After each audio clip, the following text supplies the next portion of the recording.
फिल्मी चिड़िया presents the tunnel. ये साल 2016 की एक कोरियन थ्रिलर मूवी है जिसकी IMDb रेटिंग 6.8 है। तो कहानी की शुरुआत होती है एक पेट्रोल पंप से, जहां हमें कहानी का मुख्य किरदार दिखाया जाता है जिसका नाम ली होता है, और वो पेट्रोल पंप पर उसकी गाड़ी में पेट्रोल भरवाने के लिए रुकता है। पेट्रोल पंप पर एक बूढ़ा आदमी होता है जो काफी धीरे धीरे काम करता है और उसको सुनाई भी कम देता है, और इसी वजह से गलत सुन के वो ली की गाड़ी का टैंक फुल कर देता है, जबकि ली को कुछ लीटर फ्यूल ही डलवाना था। हालांकि ली यहाँ फ्यूल का पेमेंट तो कर देता है, लेकिन ली को यहाँ उस बूढ़े आदमी पर थोड़ा गुस्सा भी आता है क्योंकि उसने उसका काफी समय खराब कर दिया था, और जाते वक्त वो आदमी ली को पानी की 2 बॉटल्स भी देता है, जिसे गुस्से में ली गाड़ी की पीछे वाली सीट पर फेंक देता है। जिसके बाद ली अब आगे बढ़ता है और फोन पर बात करते हुए ही वो कार भी ड्राइव कर रहा होता है। पहले वो अपने बॉस से बात करता है और फिर वो अपनी वाइफ और बेटी से भी बात करता है, और यहाँ हमें पता चलता है कि आज उसकी बेटी का बर्थडे भी है और वो अपनी बेटी के लिए एक केक भी लेके जा रहा होता है। तभी रास्ते में एक बड़ा सा टनल पड़ता है, और ये टनल काफी लंबा भी था जिसे उसने आधे से ज्यादा पार कर लिया था।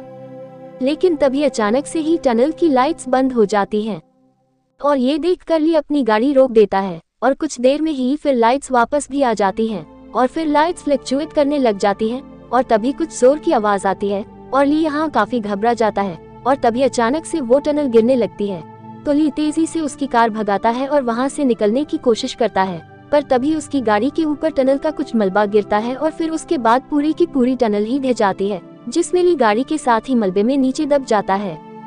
और फिर कुछ देर बाद दिखाया जाता है कि ली को कुछ चोटें जरूर आई हैं, लेकिन वो सही सलामत है और टनल के मलबे के नीचे दबा हुआ है। और अब ली को यहाँ कुछ भी समझ नहीं आता कि आखिर ये सब क्या हुआ है। और उसके बाद ली अपना फोन उठाता है और 119 पे कॉल करता है, जो कि एक इमरजेंसी नंबर है, और इमरजेंसी नंबर पर वो बताता है कि टनल नंबर 1 पूरी ढह गई है और वो उसके नीचे दबा हुआ है। जिसके बाद तुरंत ही वहाँ एक इमरजेंसी टीम आती है, जो टनल को देखकर बिल्कुल हैरान रह जाती है क्योंकि ये टनल पूरी की पूरी गिर चुकी थी, और इमरजेंसी टीम ने इतनी ज्यादा उम्मीद नहीं करी थी। पर यहाँ परिस्थिति बहुत खराब थी। इस टीम का हेड जैक होता है, जो ली को कॉल करता है और वो उससे उसकी एग्जैक्ट लोकेशन पूछता है। तो ली कहता है कि उसे नहीं पता कि वो कहाँ है, बस वो सिर्फ इतना जानता है कि टनल में वो काफी देर से ड्राइव कर रहा था, जिसका मतलब ये हुआ कि वो शायद टनल से बाहर बस निकलने ही वाला था। और फिर ली बताता है कि उसकी गाड़ी पर एक बड़ा सा पंखा गिरा हुआ है जिसपे नंबर 3 लिखा है। जिसके बाद जैक बोलता है कि हम पूरी कोशिश करेंगे कि तुम्हें जल्दी बाहर निकाल ले, पर फिर भी कम से कम उन्हें 1 हफ्ता तो लग ही जाएगा इस सब में। जिसके बाद वो ली से पूछता है कि उसके पास क्या क्या खाने पीने की चीजें हैं। तब ली बताता है कि उसके पास एक केक और 2 पानी की बॉटल्स हैं। तो वो ली को उसका केक खाने को कहता है क्योंकि वो जल्दी खराब हो जाएगा, और वो उसे पानी बचा बचा के पीने को बोलता है क्योंकि ये सब उसे अब करीब 7 दिन तक चलाना है। और साथ में जैक ली को उसका फोन भी कम यूज करने को कहता है ताकि उसके फोन की बैटरी बची रहे, क्योंकि उसका फोन ही एक अकेला माध्यम है जिससे वो उससे संपर्क कर सकते हैं। और अब ली कहता है कि अगर उस बूढ़े आदमी ने पेट्रोल पंप पर उसका इतना टाइम वेस्ट नहीं किया होता तो वो टनल के गिरने से पहले ही यहाँ से निकल गया होता। जिसके बाद बताया जाता है कि ये न्यूज पूरे कोरिया में फैल चुकी है कि टनल नंबर 1 गिर गई है, जिसमें केवल एक ही शख्स फंसा है जिसका नाम ली है, और ये न्यूज ली की वाइफ भी देखती है। जिसके बाद वो तुरंत ही ली को कॉल करती है और उससे पूछती है कि वो कैसा है। तब ली कहता है कि वो ठीक है और जल्दी उसको यहाँ से निकाल लिया जाएगा। वो अपनी वाइफ को कहता है कि वो खुद का और उनकी बेटी का ध्यान रखे, और फिर ली अपनी बेटी से भी बात करता है, और यहाँ अपनी बेटी से बात करके ली काफी इमोशनल हो जाता है। और फिर अब जैक को दिखाया जाता है। जैक अब ली के रेस्क्यू की प्लानिंग करता है, और इस दौरान देश के कुछ बड़े बड़े ऑफिसर्स और मिनिस्टर भी वहाँ मौजूद होती है, जो ली को किसी भी हाल में बचाने के लिए कहती है। और फिर जैक कहता है कि टनल के ब्लूप्रिंट के अनुसार उसमें 5 बड़े पंखे लगे थे, और ली ने बताया कि वो फैन नंबर 3 के नीचे है, तो उन्हें टनल के दूसरे छोर यानी कि साउथ साइड से रेस्क्यू के लिए जाना चाहिए, और उसी के नजदीक टनल नंबर 2 भी है जहां काम चल रहा है। तो हमें वो काम भी रोकना होगा जब तक कि ली को सुरक्षित बाहर निकाल नहीं लिया जाता है। और मिनिस्टर आदेश देती है कि तुरंत ही टनल नंबर 2 का काम रोक दिया जाए। जिसके बाद कुछ ड्रोन्स टनल में भेजे जाते हैं, लेकिन वो सभी ड्रोन अपना सिग्नल खो देते हैं और गिर जाते हैं। जिसके बाद जैक खुद एक कार लेके अपने एक साथी के साथ टनल के अंदर जाता है, जहां से ली उनकी कार के हॉर्न की आवाज भी सुन पा रहा था।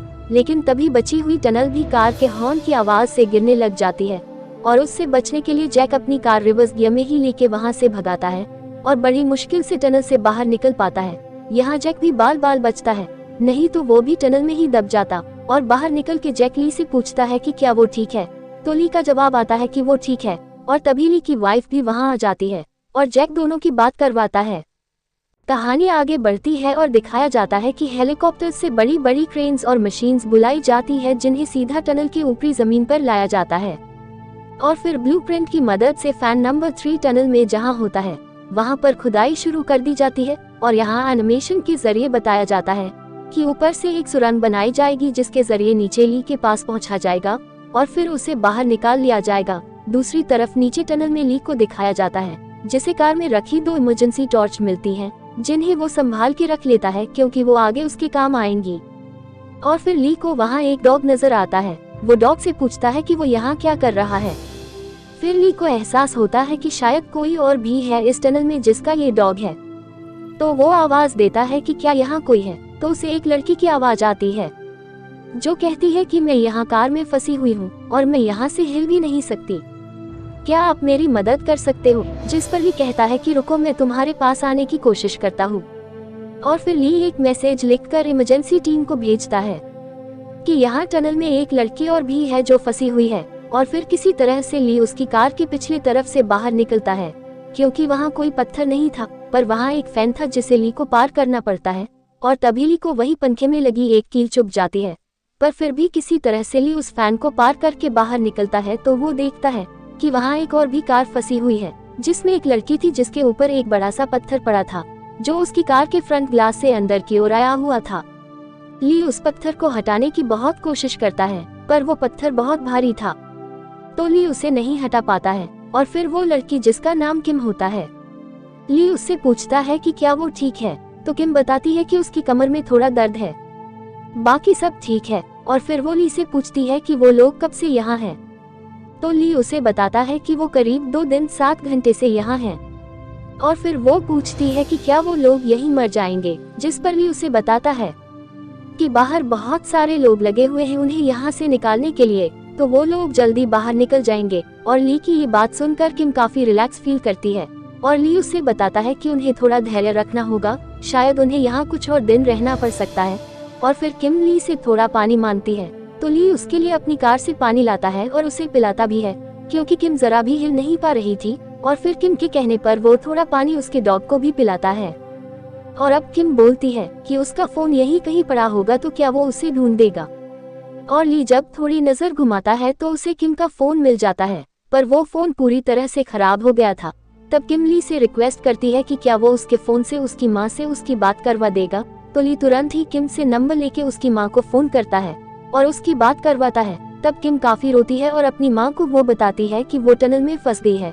और फिर ली भी किम की माँ को ये तसल्ली देता है कि वो यहाँ उसका ध्यान रखेगा और उसे सही सलामत बाहर भी लेके आएगा।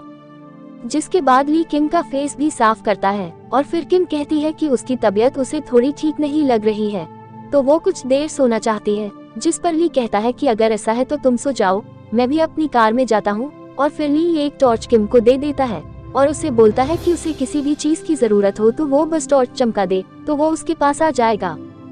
जिसके बाद ली अपनी कार में आ जाता है और दूसरी तरफ ली की वाइफ जिसका नाम सू है उसको दिखाया जाता है जो वही टनल के बाहर होती है जहां बचाव कार्य चल रहा होता है।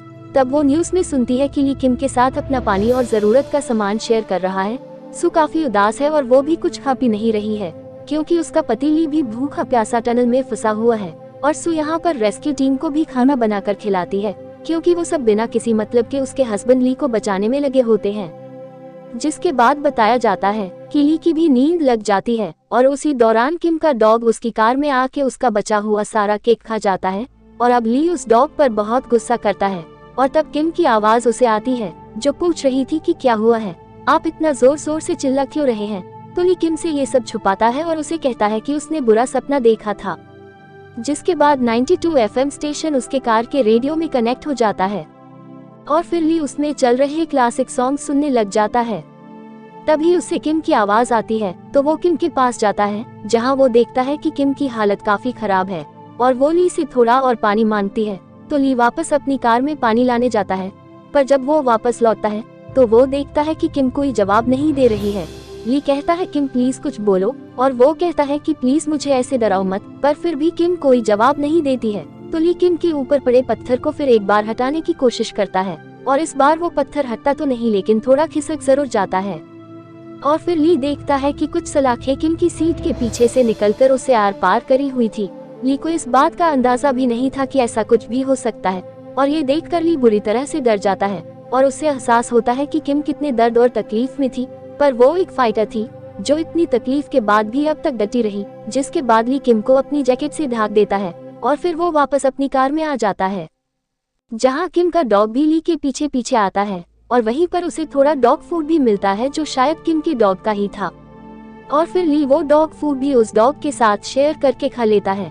यहाँ ली का सारा पानी भी अब खत्म हो चुका है, और फिर उसकी बात जैक से होती है जो उसे बताता है कि उसे उसका यूरिन पीना होगा अगर वो जिंदा रहना चाहता है तो, क्योंकि अभी खुदाई का काम चल रहा है, पर कुछ कह नहीं सकते कि वो कब तक उस तक पहुंच पाएंगे। तब तक उसे खुद को डिहाइड्रेशन से बचा के रखना होगा। और फिर ली यहाँ अपनी वाइफ से भी बात करता है और उसे खाना खाने के लिए भी कहता है, क्योंकि वो जानता था कि सू उसके बिना कुछ भी खा पी नहीं रही होगी। जिसके बाद आखिर वो दिन भी आ जाता है जब खुदाई का काम पूरा होता है, और वो लोग टनल के निचले हिस्से तक पहुंच जाते हैं, और वो ली को फोन पे पूछते हैं कि क्या उसे ड्रिलिंग की कोई आवाज आ रही है। तो ली मना कर देता है कि उसे कोई आवाज नहीं आ रही, और फिर पता चलता है कि रेस्क्यू टीम से एक बहुत बड़ी गलती हो गई है। वो जिस जगह अब तक खोद रहे थे वहाँ ली था ही नहीं, और ऐसा इसलिए हुआ था क्योंकि टनल का नक्शा यानी कि ब्लूप्रिंट ही गलत था। और अब जैक ली को समझाता है कि कुछ दिन और लग जाएंगे पर वो उसे बाहर निकाल लेंगे जल्दी। पर यहाँ पर ली बहुत गुस्सा करता है, वो टूट जाता है, और तब सू कॉल पे आती है और वो ली को समझाने की कोशिश करती है, पर ली कहता है कि अब वो हिम्मत हार गया है। और ये सुन के सू ली पर काफी गुस्सा करती है और कहती है कि अगर तुम नहीं रहोगे तो मैं और हमारी बेटी भी नहीं जिंदा रहेंगे, हम भी मर जाएंगे, और अगर अब तुम चाहते हो कि हम जिंदा रहे तो तुम्हें हिम्मत रखनी होगी। और तभी फोन डिस्कनेक्ट हो जाता है, क्योंकि ली के फोन की बैटरी अब पूरी खत्म हो गई थी और उसका फोन बंद हो गया था। जिसके बाद रेस्क्यू टीम वापस से शुरुआत से एक दूसरी जगह खुदाई का काम शुरू करती है जहां असल में ली हो सकता है, और अब ली से किसी भी तरह का संपर्क नहीं करा जा सकता था, और इसलिए उस तक कोई भी संदेश पहुंचाने का काम वो लोग उस रेडियो एफएम को दे देते हैं जिसे ली सुनता है। और ऐसे ही अब करीब 23 दिन बीत जाते हैं और करीब एक हफ्ते से ली से कोई संपर्क भी नहीं हुआ था, जिससे सबको लगने लगता है कि शायद अब ली जिंदा ही नहीं होगा। और तभी ली को एफएम पर उसकी बेटी का भेजा एक मैसेज मिलता है, और ली काफी इमोशनल हो जाता है और वापस से अपने अंदर वो हिम्मत भर के खुद ही पत्थरों के बीच से रास्ता बना के निकलने की कोशिश करने लगता है। दूसरी तरफ खुदाई के बीच एक हादसा भी हो जाता है जिसमें एक वर्कर की मौत हो जाती है, और फिर सब ये कहने लगते हैं कि ली का कोई अता पता नहीं है, और उसकी डेड बॉडी निकालने के लिए इतना बड़ा ऑपरेशन अब नहीं चलाया जा सकता है, और न ही अब और वर्कर्स की जान को जोखिम में डाल सकते हैं। जिसके बाद ली की वाइफ सू पर प्रेशर डाला जाता है कि वो ये रेस्क्यू ऑपरेशन बंद करने के लिए रजामंदी दे दे, ताकि यहाँ का काम बंद करके टनल नंबर 2 पे वापस से काम शुरू करा जा सके। सू ऐसा नहीं करना चाहती थी, पर उसे यहाँ पर प्रेशर में रजामंदी देनी पड़ती है। लेकिन फिर वो एफएम पर आती है और यहाँ वो ली को कहती है कि वो नहीं जानती कि वो जिंदा है भी या नहीं, और अगर जिंदा है तो उसे अब उम्मीद छोड़ देनी चाहिए क्योंकि खुदाई का काम अब रोक दिया गया है। और फिर वो इसके लिए ली से बहुत माफी भी मांगती है, और ये सब एफएम पर ली सुन रहा होता है, और वो कोशिश करता है कि किसी तरह से वो अपना फोन वापस से ऑन कर ले जिससे वो ये बता सकेगा कि वो जिंदा है। पर काफी कोशिश के बाद भी उसका फोन चालू नहीं हो पाता है। जिसके बाद वो फिर से उठकर मलबे में से रास्ता बनाने की कोशिश करता है, और दूसरी तरफ काम रुकने के बाद जैक को भी काफी बुरा लगता है क्योंकि उसने ली को वादा करा था कि वो उसे बचाएगा, और फिर वो किसी की नहीं सुनता और टनल में नीचे जाने लगता है ये पता करने के लिए कि ली जिंदा है या नहीं। हालांकि ये सुरंग पूरी नहीं खोदी गई थी, पर फिर भी जैक वहां तक जाता है जहां तक ये सुरंग बनाई गई थी, और लाइफ डिटेक्टर मशीन से जैक अब नीचे कोशिश करता है ये पता करने की कि क्या वहां कोई है। पर तभी उसे तुरंत ही ऊपर बुलाया जाता है क्योंकि टनल नंबर 2 में वापस से काम चालू हो गया था और वहां ब्लास्ट करे जा रहे थे, जिससे टनल नंबर 1 में भी लैंडस्लाइड का खतरा बढ़ेगा। पर ऊपर जाते वक्त ही जैक की लाइफ डिटेक्टर मशीन नीचे गिर जाती है और वो ऊपर पहुंच जाता है, और अब वो लोग वहां से जा ही रहे होते हैं। तभी जैक देखता है कि उसकी मशीन जो नीचे ही गिर गई थी उसका मीटर बताने लगता है कि नीचे टनल से कोई आवाज आ रही है, यानी कि ली जिंदा है और उनके बहुत करीब है, और ये आवाज ली ही कर रहा था। ये उसके कार के हॉर्न की आवाज थी, जिसके बाद जैक तुरंत ही टनल नंबर 2 में ब्लास्टिंग का काम रोकने के लिए कहता है और फिर ब्लास्टिंग रोक दी जाती है, और जिसके बाद जैक सुरंग में वापस से जाता है जहां उसे मलबे में दबा हुआ ली दिखाई देता है। तो वो उसे और डॉग को भी ऊपर ले आते हैं। ये 35 दिनों से उस टनल में भूखा प्यासा कैद था, और सबसे बड़ी बात ये थी कि वो अब भी जिंदा था, जो एक रिकॉर्ड था, क्योंकि इतने दिनों तक किसी इंसान का ऐसी सिचुएशन में जिंदा रह पाना नामुमकिन होता है। जिसके बाद वहां इसका क्रेडिट लेने के लिए मिनिस्टर भी पहुंच जाती है और ली को तुरंत मेडिकल फैसिलिटी मिलती है, जिससे वो कुछ दिनों में ही वापस पहले जैसा स्वस्थ हो जाता है। और अब उसे उसकी वाइफ के साथ वापस घर जाते दिखाया जाता है, जहां रास्ते में फिर एक टनल पड़ती है, और वो टनल देखते ही ली फिर घबरा जाता है, लेकिन सू उसका हाथ थाम लेती है, और अंत में दिखाया जाता है कि वो उस टनल से भी सुरक्षित बाहर निकल जाते हैं। और इसी के साथ ये मूवी यही एंड हो जाती है। उम्मीद करते हैं कि ये स्टोरी आपको पसंद आई होगी, तो वीडियो को लाइक, शेयर और चैनल को सब्सक्राइब जरूर करिएगा। तो फिर मिलेंगे जल्दी एक और नई स्टोरी के साथ। तब तक के लिए good bye and take care.